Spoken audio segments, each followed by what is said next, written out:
Hozirgi bo'yda yigitlarimizning eng katta raqibi kimligini bilasizlarmi? Topolmadinglar, pul yoki oligarx o'g'li emas. Даже gelik emas, prikin.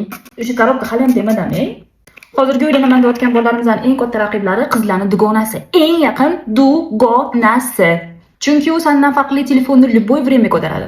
Chunki qizlarning dugonasi sendan farqli yeyotgan narsasiga, kiyayotgan kiyimiga va kim bilan uchrashayotganiga qo'shimchilik qilmaydi. Qizlarning dugonasi sendan farqli uni hamma gapini eshitadi va podдержка qiladi. Qizlarning dugonasi sendan farqli uni har qanaqa holatda, kasal bo'lganda, sog' bo'lganda, jahli chiqqanda, chiqmaganda, qorni och yoki to'q bo'lganda, boshini yuvgan, yuvmaganda ham bir xil qabul qiladi.